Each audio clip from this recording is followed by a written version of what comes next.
Seorang pembantu miskin dipaksa menikahi anak majikannya yang lumpuh. Malam pertama mereka dipenuhi kecanggungan, tapi justru disitulah sang pria menemukan rahasia besar, bahwa istrinya bukan wanita biasa, tapi seniman yang diam-diam mengubah hidup banyak orang. Di sebuah rumah besar bergaya kolonial yang berdiri megah di kawasan perbukitan pinggiran kota, hidup seorang pria bernama Raka. Rumah itu milik keluarga Ardiwinata, nama terpandang yang telah dikenal sejak generasi kakek buyut. Mereka pemilik berbagai usaha dari properti hingga pendidikan, dan dihormati sebagai tokoh dermawan kota kecil itu. Namun di balik tembok tinggi rumah itu, tak semua berjalan setenang yang terlihat dari luar. Raka adalah pria berusia 32 tahun. Ia berasal dari desa di utara, lulusan SMA yang tidak sempat mengecap kuliah karena harus bekerja sejak muda untuk menyokong keluarganya. Wajahnya bersahaja, kulitnya legam terpanggang matahari, dan tubuhnya tegap oleh kerja keras. Ia telah bekerja di rumah keluarga Ardiwinata selama hampir 7 tahun. Semula sebagai sopir cadangan, lalu lambat laun dipercaya menjadi asisten pribadi sekaligus pengurus rumah tangga. Hari-harinya diisi dengan rutinitas yang nyaris tak pernah berubah. Bangun saat azan subuh masih menggema dari kejauhan, lalu mulai menyiapkan halaman rumah, merapikan ruang tamu, memeriksa jadwal tuan rumah, dan memastikan semua dalam keadaan sempurna. Ia jarang bicara lebih dari yang diperlukan. Ia bekerja dengan penuh dedikasi, tapi tidak pernah merasa itu sebagai bentuk pengabdian yang istimewa. Hanya tugas yang harus dijalani agar dapur keluarganya tetap mengepul. Meski tinggal di rumah yang dipenuhi kaca patri dan marmer Italia, Raka tidak pernah merasa itu rumahnya. Kamar kecil di belakang dapur adalah tempat tidurnya. Hanya berisi ranjang besi, rak buku sederhana, dan sebuah foto ibunya yang sudah tiada. Ia tidak pernah iri. Tidak pernah berhayal menjadi bagian dari keluarga besar itu. Ia hanya ingin bekerja tenang, menyimpan upah, dan suatu hari nanti pulang membangun rumah sederhana di kampung. Di rumah itu, hanya satu penghuni yang jarang terlihat oleh siapapun, Laras Ardiwinata, satu-satunya putri keluarga, yang sejak kecelakaan 2 tahun lalu hidup di dalam kamarnya, di atas kursi roda. Raka jarang berinteraksi langsung dengan Laras. Semua keperluan gadis itu biasanya ditangani oleh perawat dan pembantu perempuan. Laras seperti bayangan yang hanya sesekali menampakkan keberadaan lewat bunyi roda kursinya di lorong. Meski begitu, nama Laras selalu menjadi bisikan lirih di antara para staf rumah. Tentang kecelakaan mobil yang membuat kakinya lumpuh. Tentang lamanya ia mengurung diri. Tentang perubahan drastis dari gadis ceria menjadi sosok dingin dan tertutup. Beberapa berkata bahwa Laras dulu adalah calon pelukis hebat yang sempat mengejutkan banyak kalangan seni, namun semua itu kini tinggal kenangan. Raka tak pernah ambil pusing. Baginya, menjaga privasi adalah bagian dari tugas. Namun tak bisa dipungkiri, ada rasa iba yang muncul setiap kali ia melihat Laras dari kejauhan, didorong pelan-pelan oleh perawat menuju taman belakang, hanya duduk diam menatap langit sore tanpa berkata apapun. Kadang matanya sayu, kadang kosong, kadang seperti penuh kemarahan yang disembunyikan. Pada suatu pagi yang tak berbeda dari biasanya, kehidupan Raka mendadak berubah arah. Panggilan dari kepala rumah tangga, Pak Darto, datang mendadak. Ia diminta naik ke ruang kerja Tuan Ardiwinata. Raka tak pernah dipanggil ke sana, kecuali untuk urusan penting. Dengan langkah tenang tapi hati tak menentu, ia mengetuk pintu kayu jati itu dan masuk setelah dipersilakan. Tuan Ardiwinata duduk di balik meja besar dengan wajah yang tak bisa ditebak. Di sebelahnya duduk Nyonya Retno, yang tampak lebih gelisah. Di antara mereka terletak sepucuk amplop putih dan map dokumen. Raka, ujar Tuan Ardiwinata pelan, kami ingin meminta bantuan atau lebih tepatnya, sebuah pertolongan yang akan mengubah hidupmu. Kalimat itu bukan permintaan biasa. Nada suaranya mengandung beban yang tidak ringan. Kami ingin kau menikahi Laras. Detik itu, seluruh dunia Raka seolah berhenti. Ia menatap wajah tuan dan nyonya besar itu, berusaha menangkap gurauan tersembunyi, atau sekadar isyarat bahwa ini hanya bentuk dari uji kesetiaan. Tapi tidak. Wajah mereka serius. Terlalu serius. Apa maksudnya, Pak? Suara Raka nyaris tak terdengar. Laras membutuhkan seseorang yang bisa mendampinginya, secara lahir dan batin. Seseorang yang kami percaya. Kami tidak bisa terus-menerus mencarikan perawat atau penjaga, karena yang ia butuhkan bukan itu. Ia butuh sosok yang melihatnya sebagai manusia, bukan pasien. Kami tahu ini tak mudah, tapi Laras setuju. Dengan syarat, dia bisa memilih siapa yang akan menikahinya. Dan dia memilih kamu. Untuk pertama kalinya dalam hidupnya, Raka tidak tahu harus menjawab apa. Kepalanya berputar. Kenapa dia? Apa Laras mengenalnya? Seberapa besar arti "setuju" dalam kalimat itu? Dan yang paling mengganggu, apakah ini benar-benar permintaan atau titah yang tak bisa ditolak? Malam itu, Raka duduk sendirian di beranda kecil belakang, menggenggam gelas teh yang sudah dingin. Bulan tergantung redup di langit, dan suara jangkrik seperti nyanyian sunyi yang menyelimuti pikirannya. Ia ingat wajah ibunya, ingat mimpi-mimpinya yang sederhana. Dan untuk pertama kalinya, ia merasa jalan hidup yang selama ini tenang, kini mengarah pada jurang yang belum pernah ia lihat sebelumnya. Namun entah kenapa, di balik rasa bingung dan takut itu, ada bisikan halus di hatinya, bahwa mungkin ini adalah takdir yang sedang mengetuk. Pagi itu, suasana rumah keluarga Ardiwinata berbeda dari biasanya. Pelayan sibuk berlalu lalang, menyiapkan perlengkapan dan makanan khusus. Koki memasak hidangan istimewa yang belum pernah Raka lihat sebelumnya. Ruang tengah dihiasi bunga-bunga putih dan krem, kontras dengan udara sunyi yang menggantung di dalam rumah. Tak ada suara tawa, tak ada musik. Hanya kesibukan mekanis yang berjalan seolah atas perintah waktu. Semua dipersiapkan dalam diam. Pernikahan itu akan dilangsungkan hari itu juga. Tanpa tamu, tanpa pesta. Hanya keluarga, beberapa staf rumah tangga, dan 2 saksi dari kelurahan. Segalanya serba cepat dan senyap. Seolah semua ingin segera menyelesaikan beban yang telah lama digendong oleh seluruh penghuni rumah itu. Raka mengenakan kemeja putih dan celana panjang hitam, pakaian formal terbaik yang pernah ia miliki, dipinjamkan oleh kepala rumah tangga. Wajahnya cemas, matanya redup, tetapi langkahnya tetap tegak. Di ruang rias, Laras tengah bersiap. Ia mengenakan kebaya putih gading, duduk di kursi rodanya dengan tubuh tegak namun mata sayu. Riasan wajah mempercantik parasnya, tapi tak mampu menyembunyikan sorot hati yang lelah. Laras tak mengatakan sepatah kata pun kepada siapapun pagi itu. Hanya sesekali mengangguk ketika ditanya perias, dan tak sekalipun memandang ke cermin. Pukul 9 tepat, penghulu tiba. Akad dilakukan di ruang tengah, tepat di bawah lampu kristal besar yang biasa dinyalakan hanya untuk tamu-tamu penting. Di hadapan Al-Quran dan saksi, Raka mengucap ijab kabul dengan suara mantap, walau tangan gemetar. Laras tetap diam. Ia hanya mengangguk pelan ketika penghulu memintanya menerima pernikahan itu. Tidak ada pelukan, tidak ada cium tangan, tidak ada senyum bahagia. Setelah akad selesai, tamu-tamu segera pamit. Para pekerja rumah kembali ke tugas masing-masing, menyembunyikan rasa canggung yang menggantung di udara. Raka berdiri di tengah ruangan, memandangi Laras yang kini menjadi istrinya, tapi tetap seperti bayangan yang jauh. Sore harinya, mereka ditempatkan di kamar paling ujung lantai 2. Sebuah kamar besar dengan balkon menghadap taman belakang. Kamar itu sebelumnya kosong, kini menjadi ruang yang harus mereka tempati bersama. Laras sudah lebih dulu berada di sana, didorong oleh perawat yang langsung pamit setelah mengantar. Ketika Raka masuk, Laras tengah menatap keluar jendela. Tak menoleh, tak menyapa. Ia seperti patung dalam diam. Raka mematung di ambang pintu. Ingin bicara, tapi tak tahu harus mulai dari mana. Ia merasa seperti tamu di rumah orang, bukan suami di kamar pengantin. Beberapa menit berlalu tanpa suara. Akhirnya Raka berjalan perlahan, duduk di kursi dekat meja rias. Ia mencuri pandang wajah Laras dari sisi, mencari celah untuk menyelami hatinya. Tapi Laras tetap menatap keluar, jauh sekali, seolah tubuhnya di kamar itu, tapi jiwanya sedang mengembara entah kemana.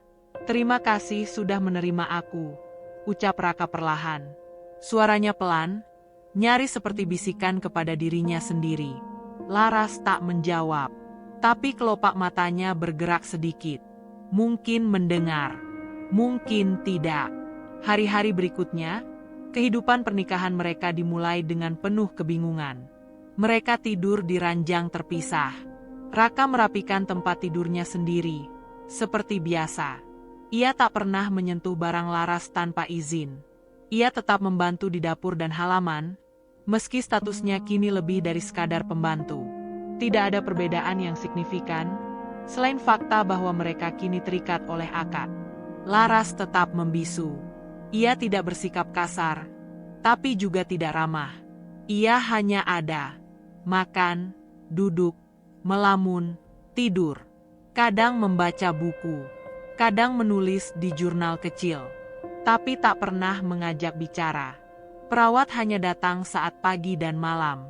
Sisanya, Laras sepenuhnya dalam pengawasan Raka, yang justru merasa lebih seperti penjaga daripada suami. Suatu malam, listrik padam karena badai. Hujan deras membasahi jendela kamar mereka. Dalam gelap, Laras tiba-tiba bicara untuk pertama kalinya sejak mereka menikah. "Aku tahu ini bukan yang kamu inginkan," katanya tanpa menoleh. Raka yang duduk di lantai dekat jendela tersentak. Suara itu lirih, tetapi tajam. Ia menoleh pelan ke arah tempat tidur Laras, yang hanya tampak sebagai bayangan samar dalam gelap. "Bukan soal ingin atau tidak," jawab Raka, pelan pula. "Aku hanya ingin menjalani ini dengan hormat." "Hormat," gumam Laras. Itu kata yang sering dipakai orang saat tak tahu harus mencintai atau tidak. Keduanya kembali diam. Hujan mengetuk kaca jendela seperti genderang kecil. Raka meremas kedua tangannya. Ia ingin berkata bahwa ia juga bingung. Bahwa ia tidak tahu bagaimana mencintai seseorang yang bahkan tak ingin dicintai. Tapi ia juga tahu, Laras bukan perempuan biasa. Dan penderitaannya bukan sekadar kehilangan fungsi kaki, tapi juga kehilangan harga diri dan harapan. Malam itu, untuk pertama kalinya, mereka berbagi kata, meski hanya sedikit. Namun itu cukup bagi Raka untuk tahu, dinding di antara mereka sangat tinggi. Tapi bukan tidak mungkin untuk mulai memahaminya, bata demi bata.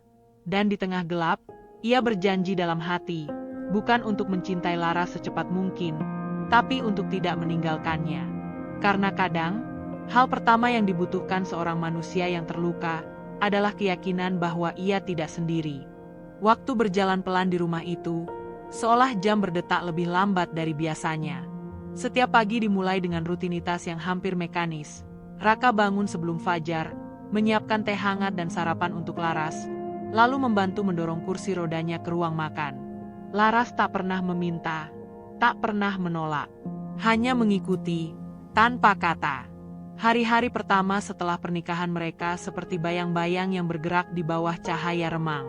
Tidak ada bentakan, tapi juga tidak ada kehangatan. Raka tetap bekerja seperti biasa, membersihkan halaman, mengecek kendaraan, membantu menyusun dokumen milik Tuan Ardiwinata.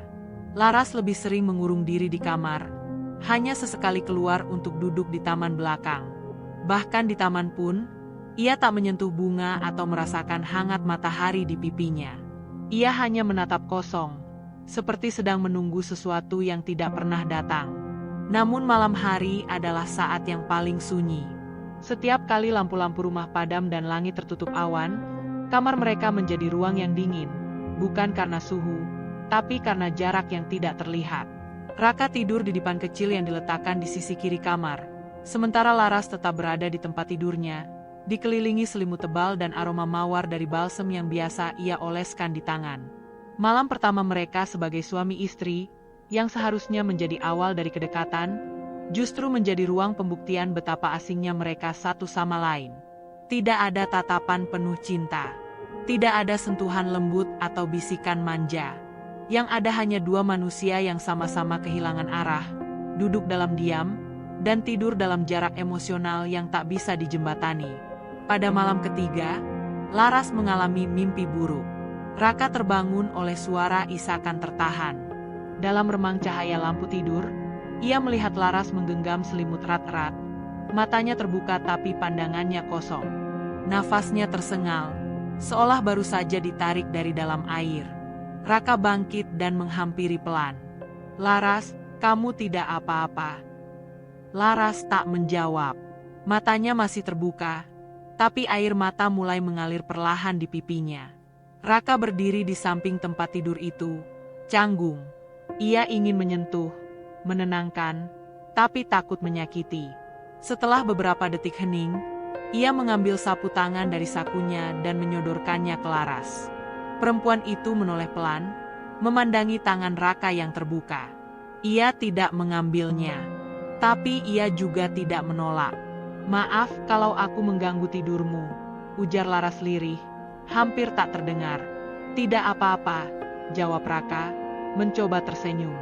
"Kalau ada yang bisa kubantu, bilang saja." Laras menutup matanya, tidak menjawab. Tapi kali ini, Raka tidak kembali ke tempat tidurnya. Ia duduk di kursi samping ranjang, berjaga, menemani malam itu hingga fajar mengusir mimpi buruk dari kamar mereka. Sejak malam itu, sesuatu berubah. Bukan secara drastis, bukan pula dalam bentuk yang bisa dijelaskan. Tapi ada semacam getaran halus di antara mereka. Laras tidak lagi mengunci diri sepenuhnya. Kadang ia mengangguk saat diajak bicara. Kadang ia meminta sesuatu dengan nada pelan, tapi tidak tajam. Suatu malam, saat hujan turun tipis, Raka mendapati Laras menulis di jurnalnya lebih lama dari biasa. Saat ia melirik dari kejauhan, ia melihat halaman-halaman yang dipenuhi gambar, bukan tulisan. Garis-garis tegas, bayangan halus, dan bentuk wajah yang detail. Laras menggambar. Tanpa sadar, Raka terpaku. Ia tidak tahu bahwa Laras mampu menggambar seperti itu. Ada sesuatu dalam coretan tangan itu, ketenangan yang dalam, sekaligus luka yang tak terucapkan. Tapi ia tidak bertanya. Ia tahu waktunya belum tepat. Beberapa hari kemudian, ketika Laras duduk di balkon sambil memandangi langit sore, Raka mendekat sambil membawa 2 cangkir teh. "Kamu suka langit?" tanya Raka hati-hati, sambil meletakkan cangkir di meja kecil. Laras tidak menjawab langsung. Ia mengangkat bahu pelan. "Aku suka, tapi sekarang warnanya selalu terasa pudar." Raka mengangguk, meski tidak paham sepenuhnya. "Kupikir langit yang pudar masih tetap langit," balasnya pelan. "Cuma kadang kita yang lupa cara menikmatinya." Laras melirik ke arah Raka. Sekilas. Tapi di matanya, ada sinar kecil yang tak ada sebelumnya. Seperti lilin yang baru saja dinyalakan dalam ruangan gelap. Malam itu, ketika mereka kembali ke kamar, Laras berkata sebelum tidur, "Terima kasih untuk tehnya." Hanya itu. Tapi bagi Raka, itu seperti langkah pertama menuju jembatan yang selama ini hanya ada dalam bayangan. Di luar, bulan sabit menggantung di langit. Malam masih sunyi, tapi tidak lagi terasa sepi. Hubungan antara Raka dan Laras tak lagi sepenuhnya asing, namun juga belum bisa disebut akrab. Mereka hidup dalam satu ruang yang sama, tapi seolah dipisahkan oleh dinding tak kasat mata. Dinding yang dibangun dari luka, ketakutan, dan ketidakpercayaan diri. Dinding itu tidak terlihat, namun terasa di setiap gerak, di setiap percakapan singkat yang menggantung di udara. Laras masih menjalani harinya dengan sunyi. Ia bangun pagi-pagi, melakukan terapi ringan dengan bantuan kursi roda listriknya, lalu duduk lama di depan jendela atau balkon, memandangi langit atau halaman belakang yang dipenuhi bunga Kamboja dan bougainville. Ia sesekali menggambar, kadang mencoretkan sesuatu di buku sketsanya, tapi langsung menutupnya begitu Raka datang mendekat. Sementara itu, Raka tetap melakukan rutinitasnya. Ia membersihkan kamar, menyajikan makanan, membantu membelikan barang kebutuhan, dan menemani Laras ke taman. Ia menjaga jarak, tidak memaksa percakapan, dan tidak pernah membuka topik pribadi. Ia merasa, semakin ia mencoba masuk ke dunia Laras, semakin rapuh gadis itu terlihat, seperti kaca tipis yang bisa pecah jika disentuh terlalu keras. Namun, ada kalanya Laras menunjukkan sisi yang lain. Suatu sore, saat mereka duduk di balkon, Laras tiba-tiba berkata, Apa kamu tahu rasanya menjadi beban di rumah sendiri? Pertanyaan itu menggantung di udara. Raka menoleh pelan, tak menjawab dengan cepat. Ia tidak ingin merespons dengan kalimat-kalimat klise yang biasa digunakan untuk menghibur orang yang terluka.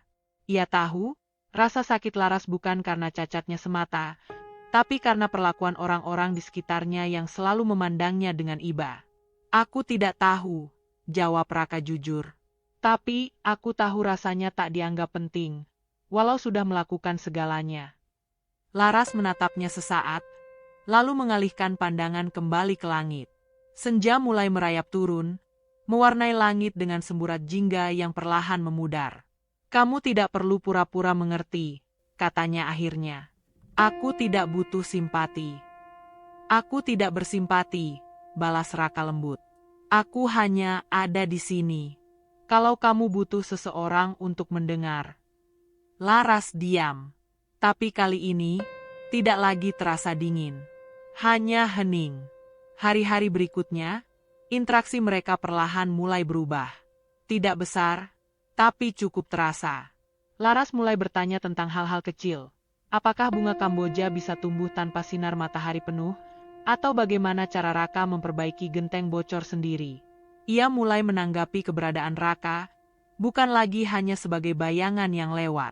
Namun setiap kali Raka mencoba bertanya balik, tentang lukisan di buku sketsa, tentang musik klasik yang kadang Laras dengarkan, atau tentang masa lalunya, Laras akan langsung menarik diri. Seperti siput yang memasukkan kepalanya ke dalam cangkang saat disentuh. Ia belum siap. Dinding itu masih ada. Pada suatu malam, Raka pulang sedikit terlambat setelah membantu sopir keluarga mengantar tuan rumah ke acara. Saat ia masuk kamar, ia mendapati Laras sedang membaca buku dengan headphone terpasang. Ia tampak tenang, tapi di meja sebelah tempat tidurnya, ada sebuah sketsa kecil yang tertinggal. Gambar seorang pria dengan wajah kelelahan, duduk di bawah pohon, memandang ke langit yang gelap. Raka tahu, itu dirinya. Ia tidak mengatakan apa-apa. Hanya menatap gambar itu beberapa saat, lalu melangkah perlahan ke sisi kamarnya. Tapi malam itu, hatinya dipenuhi perasaan aneh, antara harapan dan kehati-hatian. Laras mulai melihatnya bukan sebagai pembantu, bukan sekadar suami karena keterpaksaan, tapi sebagai seseorang yang nyata. Namun dinding itu tetap ada. Suatu hari, Laras meminta Raka menemaninya ke perpustakaan kecil di lantai 1. Itu pertama kalinya ia meminta secara langsung, tanpa perantara perawat atau staf rumah tangga. Raka mendampingi dengan hati-hati, mendorong kursi roda sambil memperhatikan langkah-langkahnya. Di perpustakaan itu, Laras mengambil satu buku tua, kumpulan puisi karya penyair perempuan yang pernah ia kagumi saat remaja. Dulu aku ingin seperti dia, gumam Laras, membuka halaman pertama. Tapi sekarang, aku bahkan tidak tahu siapa aku. Raka tidak tahu harus menjawab apa. Ia hanya berdiri di samping, memandangi sosok Laras yang mulai membuka sisi lain dari dirinya. Laras, ucap Raka akhirnya, aku tidak tahu masa lalumu. Tapi aku tahu seseorang yang masih bisa merasa dan bermimpi, berarti belum mati. Dan selama kamu belum mati, kamu masih bisa jadi siapapun yang kamu mau. Laras memejamkan mata sejenak, lalu menarik napas panjang. Kamu terlalu sabar untuk seseorang yang tidak pernah aku minta. Karena kamu tidak pernah minta, makanya aku bertahan. Laras menoleh perlahan, menatap Raka untuk waktu yang lebih lama dari biasanya. Matanya masih menyimpan luka, tapi juga mulai memantulkan cahaya baru. Bukan cinta, bukan harapan, tapi penerimaan. Sebuah awal.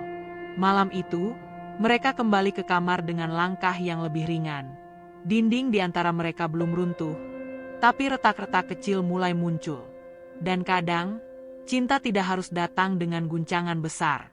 Ia bisa muncul dalam bentuk paling sederhana, kehadiran yang tulus, dan diam yang penuh makna. Hari demi hari, waktu berjalan tanpa terasa. Bulan berganti, dan langit musim hujan mulai sering menangis di atas rumah keluarga Ardiwinata. Namun di balik langit yang kelabu, ada sesuatu yang perlahan tumbuh di hati dua jiwa yang terjebak dalam pernikahan sunyi. Rasa yang tak bisa dijelaskan, tak mudah ditebak, tapi terasa makin dalam setiap kali senyap mengisi ruang.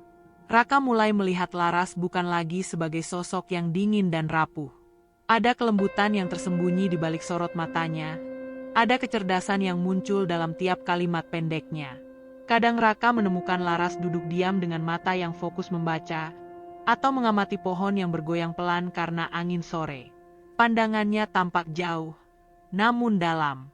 Ada dunia lain yang hidup di dalam dirinya. Dunia yang tak bisa dimengerti siapapun, kecuali orang yang sabar menyelaminya. Raka bukan pria cerdas. Ia tidak punya pendidikan tinggi, tidak terbiasa merangkai kata manis, apalagi memahami bahasa perasaan. Tapi ia tahu bagaimana cara mendengar. Ia tahu bagaimana merespons tanpa harus banyak bicara. Ia belajar mengenali kapan Laras ingin bicara dan kapan Laras hanya ingin ditemani dalam diam. Dan justru dari situlah, perlahan hatinya mulai menyimpan sesuatu yang tidak ia duga, kekaguman. Sementara itu, Laras juga mulai melihat Raka dalam cahaya yang berbeda. Bukan lagi sekadar lelaki yang dinikahinya karena tekanan keluarga atau rasa putus asa. Bukan hanya bayangan yang lalu lalang membantunya mengisi hari, tapi sosok yang hadir dengan kesabaran yang tak lazim dan ketulusan yang tak bersuara. Laras pernah berkata dalam hati bahwa setelah kehilangan kemampuan berjalan, ia juga kehilangan sebagian besar harga dirinya. Dunia seni yang dulu ia cintai perlahan menjauh karena ia tak sanggup lagi menghadiri pameran, membuka studio, atau sekadar memegang kuas dengan percaya diri. Ia merasa menjadi beban, bahkan bagi dirinya sendiri. Namun kini, setiap kali Raka hadir dalam sunyinya, ada seberkas cahaya yang menyusup lewat celah-celah dinding luka. Raka tidak pernah bertanya tentang lukisan. Ia tidak memaksa Laras bercerita tentang masa lalunya. Tapi ia hadir setiap pagi, menyajikan teh dengan tangan hangat, dan menutup jendela dengan gerakan hati-hati saat hujan mulai turun. Dan mungkin, itu lebih dari cukup bagi seseorang yang telah lama tidak percaya pada cinta. Suatu malam, Laras meminta Raka menemaninya menonton film lama di ruang tengah. Film hitam putih tanpa suara, tentang pelukis buta yang menggambar dari imajinasi semata. Laras memandangi layar televisi dalam diam, namun air matanya mengalir pelan tanpa suara. Raka duduk di sebelahnya, tak bertanya. Ia hanya meraih selimut kecil dan menyampirkannya ke pundak Laras, lalu kembali duduk. Saat film selesai, Laras berbisik lirih. Orang-orang pikir kekurangan adalah batas. Tapi kadang, batas itulah yang membuat kita menemukan jati diri. Raka hanya mengangguk. Kamu sudah tahu siapa dirimu, Laras. Hanya, mungkin kamu lupa bagaimana mempercayainya. Untuk pertama kalinya, Laras menggenggam tangan Raka. Tidak erat, tidak lama, tapi cukup untuk membuat jantung Raka berdetak 2 kali lebih cepat dari biasanya. Esoknya, Laras menunjukkan sesuatu yang belum pernah ia perlihatkan pada siapapun sejak kecelakaan itu. Sebuah kotak kayu yang disimpan di lemari tua, berisi lusinan sketsa, cat air, dan lukisan setengah jadi. Raka menatap lembar demi lembar karya itu dengan takjub. Goresan tangannya tidak hanya indah, mereka hidup. Ada emosi yang tertuang dalam tiap garis, tiap warna. Ada cerita dalam tiap lukisan, seolah Laras sedang berbicara lewat kanvas. Aku dulu dikenal dengan nama pena, alias Sagara, ujar Laras, suara pelan tapi tegas. Tak banyak yang tahu kalau itu aku. Dunia seni mengira Alia Sagara sudah berhenti berkarya. Mereka tidak tahu. Alia lumpuh. Raka tidak bisa berkata-kata. Ia baru menyadari betapa besar luka yang disembunyikan Laras. Selama ini, Laras bukan hanya menanggung rasa sakit fisik, tapi juga menyembunyikan jati dirinya dari dunia yang dulu mengaguminya. Aku takut kalau mereka tahu aku seperti ini, semua yang pernah aku buat akan terlihat lemah, lanjut Laras. Tapi kamu tidak lemah, jawab Raka akhirnya, dengan suara berat. Apa yang kamu buat menunjukkan kamu jauh lebih kuat daripada orang-orang yang sehat fisiknya. Laras menoleh. Kamu benar-benar menganggap aku kuat. Aku menganggap kamu indah. Dalam cara yang tidak bisa dijelaskan oleh siapapun. bahkan oleh kamu sendiri. Mata mereka bertemu. Lama. Sunyi. Tapi di dalamnya, banyak hal tak terucap mulai berpindah dari hati ke hati. Sejak malam itu, Raka mulai melihat Laras dengan pandangan yang baru. Ia bukan lagi sekadar istri karena takdir. Ia adalah cahaya yang terbungkus luka. Dan rasa yang selama ini tumbuh diam-diam, kini berubah menjadi kekaguman yang hangat. Dan Laras, ia mulai percaya. Bukan pada dunia, bukan pada orang tua, bukan pada masa lalu. Tapi pada satu sosok sederhana yang tak pernah memintanya sempurna. Hanya memintanya ada. Dalam kamar mereka yang dulu sunyi, kini mulai muncul warna. Di dinding, Laras menggantung lukisan kecil buatannya. Di meja, buku sketsa terbuka, tak lagi disembunyikan. Di hati mereka, ada sesuatu yang tumbuh. Masih rapuh, masih muda, tapi nyata. Dinding di antara mereka belum sepenuhnya runtuh, tapi kini telah berlubang cukup besar untuk cahaya masuk. Langit mendung seakan menjadi cerminan hati Raka saat itu. Beberapa minggu terakhir terasa begitu berbeda, bukan karena rutinitas yang berubah, tapi karena hatinya yang mulai memberontak. Ia tidak pernah menyangka bisa mencintai Laras sedalam ini, begitu jujur dan tanpa syarat. Tapi semakin ia mencintai, semakin ia takut. Takut kehilangan. Takut bahwa semua ini hanya sementara. Takut bahwa Laras akan sadar bahwa dia, seorang pembantu pribadi, tak pernah pantas untuk wanita seagung Laras. Dan di sisi lain, Laras pun mulai bergelut dengan ketakutan yang tak kalah perih. Ia sudah mulai tersenyum lagi, mulai menggambar, bahkan membuka kotak-kotak kenangan yang dulu ia kunci rapat. Tapi setiap malam, bayang-bayang keraguan menghantui tidurnya. Apakah semua ini nyata? Atau hanya bentuk rasa kasihan dari seorang pria sederhana yang tak tahu harus menolak bagaimana? Suatu sore, Laras menyuruh Raka pergi ke kota untuk membeli kertas cat air yang khusus. Sebelum berangkat, Raka membantu Laras berpindah ke kursi roda, lalu menatap wajah istrinya dengan rasa tak rela meninggalkannya sendirian di rumah. Namun Laras meyakinkan, "Aku baik-baik saja. Kamu pergi saja." Raka pun pergi dengan hati sedikit berat. Namun ia tak tahu bahwa sore itu akan mengubah segalanya. Di sebuah galeri kecil di pusat kota, pameran seni lokal sedang digelar. Salah satu dinding utama dipenuhi lukisan-lukisan dengan gaya yang sangat dikenali Raka. Warna-warna lembut yang emosional, garis yang tidak sempurna tapi jujur, dan ekspresi manusia yang tidak bisa ditiru oleh siapapun. Nama yang tertera di sisi lukisan, Alia Sagara. Mata Raka membelalak. Beberapa pengunjung berdiskusi di depan lukisan itu. Alia Sagara sempat vakum setelah kecelakaan. Ya? Iya. Kabarnya dia lumpuh dan gak mau muncul ke publik. Tapi ini, koleksi lamanya yang gak pernah dirilis. Hebat ya, tetap kuat di balik layar. Raka berdiri terpaku. Dunia mengenal Laras dengan nama Alia, tapi tidak tahu wajahnya. Ia ingin berteriak bahwa wanita itu bukan hanya pelukis jenius, tapi juga istrinya. Wanita yang sedang berjuang diam-diam di rumah, mencoba berdamai dengan luka, menenun kembali harga dirinya yang pernah hancur. Raka pulang dengan perasaan campur aduk. Ia ingin menyampaikan kekaguman, tapi juga bingung harus mulai dari mana. Namun setibanya di rumah, ia menemukan Laras duduk di balkon, memandangi hujan yang turun pelan. Laras menoleh, menatap Raka lama sekali, lalu berkata datar, "Kamu lihat pameran itu, ya?" Raka mengangguk perlahan. "Aku dulu suka berjalan dari satu galeri ke galeri lain. Tapi sejak aku lumpuh, aku memilih mundur.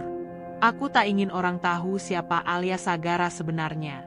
Karena dunia hanya mengagumi yang kuat, yang berdiri tegak. Bukan yang duduk di kursi roda sambil menangisi nasib." "Kamu salah, Laras," bisik Raka. "Dunia mungkin tidak tahu siapa kamu, tapi aku tahu. Aku tahu betapa kuatnya kamu. Dan kekuatan itu tidak datang dari kakimu, tapi dari hatimu." Laras menatapnya dengan mata merah. "Kenapa kamu tidak pernah marah?" Tidak pernah mempertanyakan kenapa kamu harus menikahi perempuan cacat, yang keras kepala, yang bahkan tidak bisa memberimu keluarga. Pertanyaan itu menyayat. Raka berjalan pelan, berlutut di depan Laras, memegang tangannya. Aku mungkin tidak punya banyak hal, Laras. Tapi aku tahu ini, kamu adalah takdirku. Bukan beban, bukan tanggung jawab, tapi takdir. Aku bersyukur menikahimu. Air mata Laras tumpah. Beberapa hari kemudian, dunia Laras terguncang lebih dalam. Media sosial mendadak ramai dengan akun anonim yang membocorkan identitas asli Alia Sagara. Ada foto-foto lama Laras, dan sebuah video pendek dari pameran yang direkam tanpa izin. Captionnya menyakitkan. Ternyata Alia Sagara hanyalah pelukis lumpuh yang bersembunyi di balik lukisan. Berani bicara soal kekuatan, tapi tak berani menunjukkan diri. Ironi. Laras hancur. Ia mengurung diri di kamar, menolak makan, menolak bicara.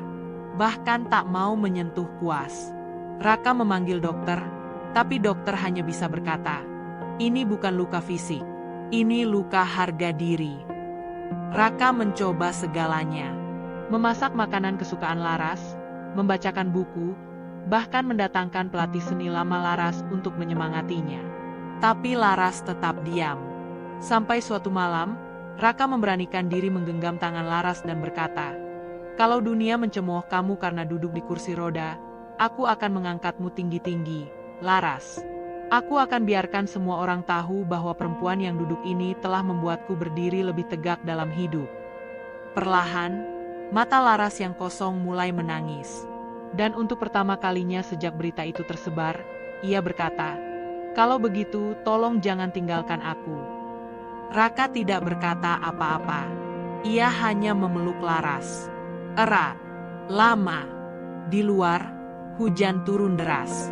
Tapi bagi mereka berdua, malam itu adalah malam terang pertama setelah sekian lama terperangkap dalam kabut luka. Mereka belum menang, tapi mereka sudah memilih untuk bertahan. Dan itu adalah awal dari pertarungan yang sesungguhnya. Seminggu setelah identitas Laras terbongkar, dunia Laras dan Raka seperti berjalan di atas kaca yang retak. Setiap langkah terasa bisa menjatuhkan mereka kapan saja. Sorotan media mulai mengarah, tak hanya pada sosok Alia Sagara, tapi juga siapa pria muda yang tinggal bersamanya. Beberapa akun gosip bahkan menggali foto-foto Raka di masa lalu, sebagai pembantu pribadi keluarga Laras. Pelukis ternama menikahi pembantu. Motifnya cinta atau iba. Dunia seni kembali diguncang. Alia Sagara menyembunyikan suami dan penyakitnya. Laras membaca semuanya dalam diam. Namun Raka tahu, setiap komentar adalah panah yang menancap dalam. Ia menyaksikan istrinya, yang selama ini mencoba bangkit, justru kembali tenggelam oleh penghakiman dunia. Namun ada satu hal yang tak pernah hilang. Semangat Raka untuk menjaga Laras tetap utuh. Ia mendampingi Laras menjalani hari-hari yang suram. Mengganti makanan kesukaan tiap hari, menyusun bunga segar di kamar, dan bahkan memberanikan diri menyewa pelatih terapi melukis khusus untuk disabilitas. Tapi Laras tetap tak menyentuh kuas. Hingga suatu pagi, pelatih terapi melukis datang membawa satu kalimat yang mengubah segalanya. "Apa kamu tahu," katanya pada Laras sambil membentangkan kanvas, "bahwa lukisan bisa bicara lebih keras dari apapun? Kalau kamu tak bisa bicara hari ini, biarkan kuasmu yang berteriak." Laras tak menjawab. Tapi saat semua orang pergi, ia duduk diam memandangi kanvas kosong itu sampai malam. Di malam yang sama, Raka memutuskan untuk bicara pada ayah Laras. Ia tahu selama ini pria itu menyalahkannya, bahkan tak pernah benar-benar menerima pernikahan mereka. Tapi kali ini, Raka tak ingin diam. "Ayah, maaf saya datang tanpa izin," ucap Raka saat menemui pria itu di rumah besar yang kini sunyi. "Ada apa?" tanya sang ayah, datar. "Saya ingin bicara tentang Laras dan tentang saya." Raka lalu bicara panjang tentang cintanya, tentang betapa ia mencintai Laras bukan karena kasihan, tapi karena kekaguman yang tumbuh dari hari ke hari. tentang bagaimana Laras menyelamatkan jiwanya, dan bagaimana sekarang ia berusaha membalasnya. Ayah Laras mendengarkan dengan wajah kaku. Lalu, untuk pertama kalinya sejak kecelakaan Laras, ia bicara dengan suara pelan. "Kamu tahu, aku dulu berpikir hanya laki-laki dari keluarga terpandang yang bisa menjaga anakku. Tapi kamu membuatku sadar, yang paling penting adalah siapa yang bertahan saat anakku berada di titik terendah. Dan itu bukan aku, tapi kamu." Raka terdiam. Ia tidak berharap pengakuan. Tapi malam itu, ia pulang dengan hati yang sedikit lebih ringan. 2 hari kemudian, terjadi keajaiban kecil di rumah mereka. Laras, untuk pertama kalinya, duduk di depan kanvas dan mencoretkan satu garis panjang berwarna biru tua. Lalu merah, lalu kuning. Air matanya mengalir deras sepanjang proses itu. Tapi tangannya tak berhenti. Ia melukis seperti seseorang yang sedang menuliskan surat terakhirnya pada dunia. Selama berhari-hari Laras melukis.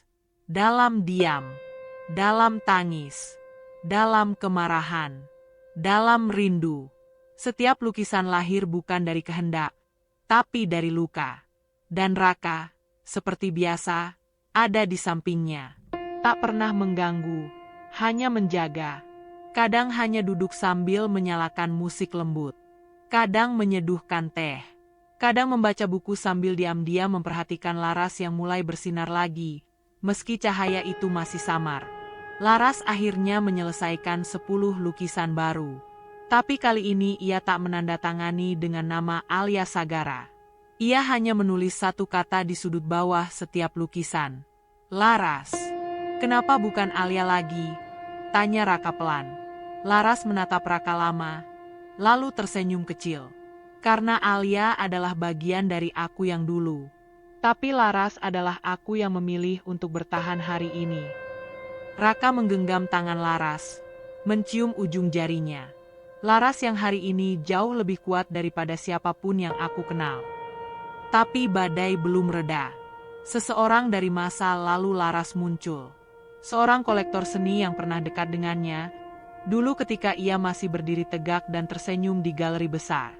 Pria itu, Reynald, datang dengan tawaran menggiurkan, memamerkan lukisan Laras di pameran internasional dengan nama Alia Sagara, sambil menyembunyikan fakta bahwa Laras sekarang lumpuh dan telah menikah dengan Raka. "Kamu bisa kembali besar, asal kamu tinggalkan semua ini, Laras. Dunia tidak butuh tahu kamu berubah. Yang mereka mau hanyalah karyamu." Laras menatapnya dengan dingin, tapi diam. Ia tidak menolak, tidak juga menerima. Dan malam itu, Raka menemukan Laras duduk diam di kamar, menatap satu koper tua yang dulu menyimpan karya-karya Alia Sagara. Pandangannya kosong, hatinya mulai bimbang. Apakah ia harus kembali menjadi Alia, ataukah tetap menjadi Laras? Meski itu berarti menolak dunia yang dulu pernah memujanya, dan di sisi lain, Raka hanya bisa menunggu keputusan yang mungkin akan meremukkan hatinya sendiri. Pagi itu, rumah mereka hening. Terlalu hening. Raka terbangun tanpa mendengar suara kursi roda Laras yang biasanya menyusuri koridor menuju taman. Tidak ada aroma teh melati. Tidak ada suara musik klasik dari speaker kecil di ruang tengah. Raka menyusuri setiap ruangan, jantungnya berdegup tak karuan, hingga ia menemukan secari kertas di atas meja lukis Laras. "Aku harus pergi sebentar. Aku ingin melihat lagi siapa aku sebenarnya. Bukan Laras, bukan Alia, tapi seseorang yang mungkin tak pernah sempat benar-benar lahir. Jangan cari aku, tapi tunggu aku." Tangannya gemetar saat membaca. Ia tahu, Laras sedang menuju titik akhir pencariannya, dan itu bisa berarti apa saja. Kembali menjadi Alia yang dipuja dunia, atau meninggalkan segalanya, termasuk dirinya. Di galeri seni tua tempat Laras dulu debut sebagai Alia Sagara, sorotan lampu-lampu kembali menyala. Karpet merah digelar. Kamera wartawan mulai memenuhi aula. Undangan sudah tersebar. Sebuah pengumuman mengejutkan beredar di dunia seni. Comeback Alia Sagara, 10 lukisan terakhir sang legenda. Reynald, sang kolektor, berdiri di depan podium dengan senyum penuh kemenangan. Ia telah mengatur semuanya. Tiket eksklusif habis dalam sejam. Dan yang paling penting, nama Raka tak pernah disebut dalam satupun pengumuman. Di belakang panggung, Laras duduk diam mengenakan gaun hitam elegan.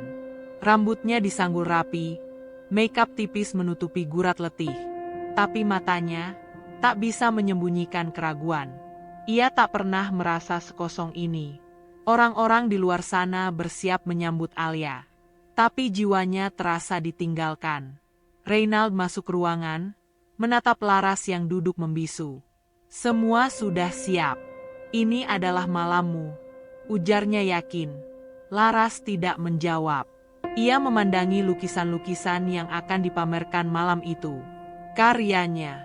Namun kali ini, lukisan-lukisan itu bukan tentang kemegahan, bukan tentang kecantikan yang dipoles. Mereka adalah teriakan, air mata, sisa-sisa luka yang dibungkus warna. Kalau semua orang hanya ingin Alia, bisik Laras lirih, apa gunanya aku bertahan sebagai Laras selama ini? Reynald mengernyit. Dunia ingin kamu kembali. Kita hanya memanfaatkan kesempatan. Tapi dalam hatinya, Laras tahu, yang menginginkannya kembali bukan dunia. Hanya Reynald. Hanya ambisi. Sementara itu, Raka duduk di rumah, memandangi potret Laras yang pernah ia ambil diam-diam. Potret saat Laras tertawa sambil melukis, rambutnya berantakan, tangannya kotor oleh cat. Itu bukan foto seorang legenda, tapi foto seorang perempuan yang berani menghadapi dunia meski kakinya lumpuh, karena hatinya tetap berdiri. Tiba-tiba ia berdiri. Ia tidak bisa hanya menunggu. Ia ambil motor tuanya, melaju ke arah galeri, meski ia tahu takkan bisa masuk. Tapi ia ingin ada di dekat Laras. Setidaknya di jarak yang bisa membuatnya merasa masih ada. Di dalam galeri, lampu utama menyala. Sorak-sorai pecah. Penonton bertepuk tangan saat Reynald mengumumkan, "Selamat datang di malam luar biasa. Malam yang kita nanti selama 5 tahun. Malam kembalinya. Alia Sagara." Pintu samping dibuka. Semua mata tertuju ke arah wanita di kursi roda yang didorong pelan ke tengah panggung. Tapi yang mengejutkan semua orang bukan kursi rodanya. Bukan ekspresi Laras yang tenang. Tapi namanya. Di balik setiap lukisan, Laras telah mengganti labelnya. Tak ada lagi Alia Sagara. Di semua sudut kanan bawah kanvas, hanya ada satu nama, dengan tinta emas kecil. Laras. Gumaman bingung memenuhi ruangan. Reynald panik. Ia berusaha menyela, tapi Laras sudah bicara lebih dulu. "Terima kasih telah datang. Tapi saya bukan Alia. Dan saya tidak kembali." Suara Laras tenang, namun tajam. "Saya Laras. Saya duduk di kursi roda ini. Saya istri dari seorang pria biasa yang mengajari saya makna bertahan. Dan lukisan-lukisan ini bukan untuk pujian, tapi untuk menyampaikan suara yang selama ini terkubur di dalam luka." Penonton terdiam. Tak satu pun bergerak. Beberapa mulai menangis. Tak percaya. Tapi tak ada yang bisa menyangkal kejujuran dari lukisan-lukisan yang tergantung malam itu. Di luar galeri, Raka berdiri diam, mendengarkan dari balik dinding kaca. Ia tak bisa masuk. Tapi saat melihat Laras dari kejauhan, duduk di panggung, berbicara di depan dunia dengan nama aslinya, ia tahu, wanita yang ia cintai telah kembali. Bukan sebagai legenda, tapi sebagai manusia yang utuh. Dan itu lebih dari cukup. Usai acara, Laras keluar melalui pintu belakang. Di lorong sepi, ia menemukan Raka berdiri, kedinginan, matanya merah karena menahan air mata. "Kamu datang," bisik Laras. "Aku berjanji akan menunggumu. Tapi, ternyata kamu yang lebih dulu datang padaku." Laras mengulurkan tangan. Raka jongkok, menggenggam tangan itu, dan untuk pertama kalinya, keduanya tak berkata apapun. Mereka tidak perlu lagi berbicara. Karena malam itu, Laras telah memilih. bukan ketenaran, bukan masa lalu, tapi kejujuran dan cinta yang membuatnya hidup kembali. 1 minggu setelah malam yang mengubah segalanya, rumah mereka kembali sunyi. Tapi kali ini, bukan karena keheningan, melainkan karena kedamaian. Laras duduk di halaman belakang, mengenakan sweater abu-abu tua dan celana longgar. Rambutnya tergerai, wajahnya bersih tanpa riasan. Di pangkuannya, ada satu buku sketsa kosong yang sudah lama ia beli namun tak pernah disentuh. Kini, tiap halaman mulai terisi perlahan. Tapi bukan lagi lukisan untuk pameran, melainkan coretan sederhana. Wajah Raka saat tertidur, pemandangan dapur mereka dari sudut jendela, kursi kayu yang catnya mulai mengelupas. Laras menggambar bukan untuk dunia. Ia menggambar untuk mengingat.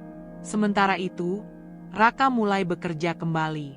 Tidak lagi sebagai pembantu pribadi. Kini ia menjadi pengelola kecil galeri komunitas di kampung seniman, berkat rekomendasi diam-diam dari Laras kepada kenalan lamanya. Ia membantu anak-anak membuat mural, mengecat tembok-tembok rusak, dan menyiapkan tempat pameran untuk seniman jalanan. Setiap malam, mereka duduk bersama. Tak perlu bicara panjang. Kadang hanya dengan teh panas dan roti bakar. Tapi hati mereka tak pernah terasa lebih penuh. Suatu hari, Laras menerima surat. Bukan dari media, bukan dari Reynald, tapi dari salah satu pengunjung malam pameran terakhir itu.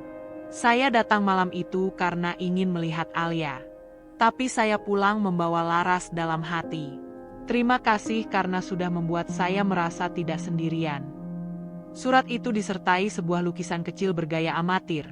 Seorang perempuan duduk di kursi roda, dikelilingi cahaya dari lukisan-lukisannya. Tapi yang membuat Laras menahan napas adalah bayangan di belakangnya. Sesosok pria berdiri, dengan senyum kecil dan tangan tergenggam. Itu mereka. Ia dan Raka. Ia menatap lukisan itu lama. Lalu memeluknya seakan itu adalah jawaban dari doa panjang yang selama ini ia sembunyikan. Hari-hari berikutnya, Laras mulai membuka ruang lukisnya untuk umum. Bukan sebagai guru, tapi sebagai teman. Anak-anak kampung datang setiap sore, belajar mencoret, mewarnai, mencampur cat. Laras memberi tempat, bukan arahan. Dan di dinding belakang ruang itu, satu lukisan digantung besar-besar. Lukisan pertama yang ia buat setelah pulang dari pameran. Judulnya, Tanpa Nama. Banyak yang bertanya arti judul itu. Laras selalu menjawab, karena cinta tidak perlu diberi nama untuk bisa terasa. Suatu malam, di bawah langit mendung, Raka membawa sebuah papan kecil ke ruang belakang. Ia memanggil Laras dan menunjukkannya dengan gugup. Papan itu berisi tulisan tangan Raka, agak miring tapi rapi. Ruang Laras dan Raka, tempat menggambar hari esok. Laras tertawa pelan, lalu menatap pria yang kini bukan hanya suami, tapi rekan seperjalanan. Ini norak banget, katanya sambil tersenyum. Tapi kita norak berdua, balas Raka. Dan mereka tertawa bersama. Tawa yang hangat, tawa yang bebas dari beban masa lalu. Tak ada tepuk tangan, tak ada panggung. Tapi di rumah kecil itu, di antara dinding yang berbau cat dan tanah lembab, Laras menemukan kembali jiwanya. Dan Raka, si lelaki yang dulu hanya tahu cara mencuci piring dan menyapu halaman, kini tahu bahwa mencintai seseorang sepenuhnya adalah seni yang paling jujur dan tak pernah selesai dipelajari. Langit pagi di hari Minggu itu pucat, seperti kanvas yang belum tersentuh kuas. Laras duduk di atas kursi roda di tengah ruangan kecil yang dulunya adalah gudang belakang. Kini ruang itu telah berubah menjadi tempat yang penuh warna.